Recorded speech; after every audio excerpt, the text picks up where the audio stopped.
రేవంత్ సర్కార్ పెట్టిన ఫార్ములా ఈ అక్రమ కేసు విచారణ కోసం BRS working president KTR Nampally కోర్టుకు బయలుదేరారు. కోకాపేటలోని తన ఇంటి నుంచి నాంపల్లికి బయలుదేరారు. సర్కార్ వైఫల్యాలను ప్రజాక్షేత్రంలోకి తీసుకెళ్తున్నాడనే కోపంతో బీఆర్ఎస్ వర్కింగ్ ప్రెసిడెంట్ కేటీఆర్ మీద రేవంత్ కక్ష సాధింపు చర్యలకు దిగారు. అసెంబ్లీలో బీఆర్ఎస్ ప్రవేశపెట్టాలనుకున్న ప్రైవేట్ మెంబర్ బిల్ అస్త్రంతో సర్కార్లో వణుకు పుట్టింది. దాంతో ఎలాగైనా కేటీఆర్ ను అడ్డుకునేందుకు ఫార్ములా ఈ అక్రమ కేసు పెట్టారు. ఆ కేసులో భాగంగా కేటీఆర్ ఇవాళ నాంపల్లి కోర్టులో విచారణకు హాజరు కానున్నారు. ఇప్పటికే ఈ కేసు లొట్టపీసు కేసుని కేటీఆర్ పేర్కొన్నారు. ఎక్కడా నిధుల దుర్వినియోగం జరగలేదని, లేదని ఉన్నట్లుగా మసిపూసి మారడుకాయ చేస్తున్నారని కేటీఆర్ మండిపడ్డారు. ఇక 100% ఇది లొట్టపీసు కేసునని మొదటి నుంచి కేటీఆర్ పదే పదే చెప్పుకొచ్చారు.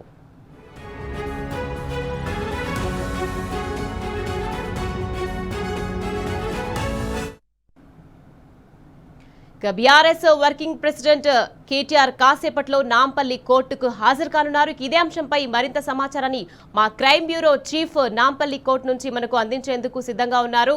భాస్కర్, చెప్పండి. ఇక రేవంత్ సర్కార్ పెట్టిన ఫార్ములా ఈ అక్రమ కేసు విచారణ కోసం BRS working president KTR Nampally కోర్టుకు బయలుదేరారు. దీనికి సంబంధించి పూర్తి అప్డేట్స్ ఏంటి? నార్సింగ్ తన నివాసం నుంచి బీఆర్ఎస్ వర్కింగ్ ప్రెసిడెంట్ కేటీఆర్ కొద్దిసేపటి క్రితమే నాంపల్లి కోర్టుకు బయలుదేరారు. కార్ ఈ రేస్కు సంబంధించినటువంటి దాంట్లో కాంగ్రెస్ ప్రభుత్వం అక్రమంగా కేటీఆర్ ను ఇరికించాలన్నటువంటి కుట్రతో నిధుల దుర్వినియోగం ఎక్కడా జరగకపోయినా కావాలని ఒక రాజకీయ కుట్రకు ప్రేరేపితమైనటువంటి కేసుగా దీన్ని చూస్తున్నటువంటి నేపథ్యంలో కావాలని తమ కీర్తిని అపకీర్తి చేసేలాగా, తమకున్నటువంటి పేరుని అపకీర్తి చేసేలాగా ఇవాళ కాంగ్రెస్ ప్రభుత్వం చేస్తున్నటువంటి విషయాన్ని అనేక సార్లు కేటీఆర్ చెప్పుకొచ్చారు. ఆయన బీఆర్ఎస్ వర్కింగ్ ప్రెసిడెంట్ గా బీఆర్ఎస్ భవన్ లో ఆయన ఈ కేసు లొటపీసి కేసు అని కూడా చెప్పుకొచ్చినటువంటి పరిస్థితి. ఇవాళ ప్రపంచ దేశాలు తెలంగాణ వైపు తిరిగి చూసేలా ఏర్పాటు చేసినటువంటి కార్ ఈ రేస్ కు సంబంధించి గ్రీన్ కోను ఎంకరేజ్ చేసే విధంగా, పెట్టుబడులు తీసుకొచ్చే విధంగా, యువతకు ఎక్కువగా అవకాశాలు వచ్చే విధంగా, హైదరాబాద్ బ్రాండ్ను పెంచే విధంగా తీసుకొచ్చినటువంటి కేసుకు సంబంధించి ఆయన ఎక్కడా కూడా నిధుల దుర్వినియోగం జరగలేదు, పెట్టుబడుల కోసం ఎవరిని పిలవలేదు. ప్రభుత్వమే హెచ్ఎండిఏకి సంబంధించినటువంటి అంశంలో ఆయన హెచ్ఎండిఏ మినిస్టర్గా ఉండి అక్కడ ఉన్నటువంటి నిధులతో ఇక్కడ పెట్టుబడులకు పెట్టించి తర్వాత ఆ కంపెనీ ద్వారా ఇక్కడ అనేక రకాల అవకాశాలను కూడా సృష్టించే ప్రయత్నం చేశారు.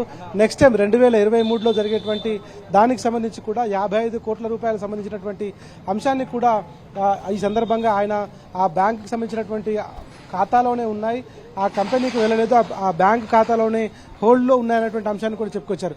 అనేక సార్లు అనేక వేదికలపైన ఈ విషయాన్ని చెప్పుకొచ్చినప్పటికీ కావాలని కాంగ్రెస్ ప్రభుత్వం కుట్రపూరితంగా అనేక అక్రమ కేసులు ఏర్పాటు పెడుతూ ఇప్పటికే కాళేశ్వరం అని చెప్పడం, ఆ తర్వాత ఫోన్ ట్యాపింగ్ అని చెప్పి నేరుగా ఇప్పుడు కార్ ఈ రేస్కు సంబంధించి హైదరాబాద్ బ్రాండ్ను ప్రపంచ దేశాలకు చాటి చెప్పినటువంటి వ్యవస్థ, ఇక్కడ ఉన్నటువంటి యువత, ఇక్కడ ఉన్నటువంటి సామర్థ్యం, ఇక్కడ జరిగినటువంటి ఈ రేసు పెద్ద ఎత్తున ప్రపంచవ్యాప్తంగా ప్రచారంలోకి వచ్చినటువంటి నేపథ్యంలో దీన్ని ఇబ్బంది పెట్టే విధంగా కేసీఆర్ ప్రభుత్వం చేసినటువంటి కీర్తిని రూపుమాపే విధంగా వాటికి అవినీతి మరకలు అంటించేటువంటి ప్రక్రియ కొనసాగించారని ఆయన అనేక సార్లు చెప్పుకొచ్చారు. దాంట్లో భాగంగానే ఆయన ఒకటే వార్డులో ఈ కేసు లొటపీసి కేసు అని కూడా చెప్పుకొచ్చారు. ఎక్కడ క్రిమినల్ కాన్స్పరెన్సీ లేకపోయినా కూడా, అంటే అవినీతి అక్రమాలు జరగకపోయినా కూడా కేవలం అవినీతి అక్రమాలు జరిగాయని దాన్ని కావాలని ఇబ్బంది పెట్టే విధంగా ప్రభుత్వం, అప్పట్లో ఉన్నటువంటి ప్రభుత్వాన్ని, ప్రభుత్వంలో ఉన్నటువంటి పాలకులను పెట్టుబడుల కోసం తీసుకొచ్చి పెట్టుబడులు పెద్ద ఎత్తున రాష్ట్రానికి ఆకర్షించే విధంగా, హైదరాబాద్ బ్రాండ్ ఇమేజ్ని పెంచే విధంగా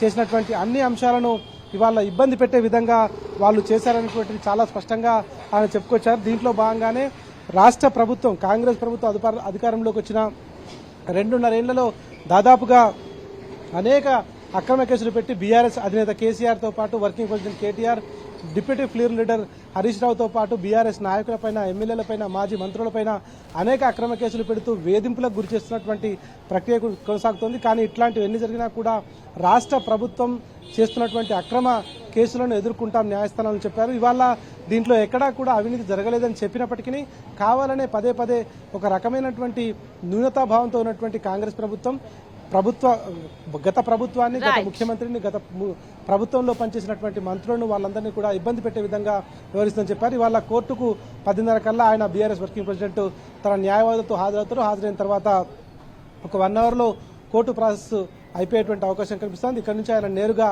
వరంగల్ బయలుదేరే అవకాశం కూడా కనిపిస్తోంది. Nikhat. Right, thank you Bhaskar.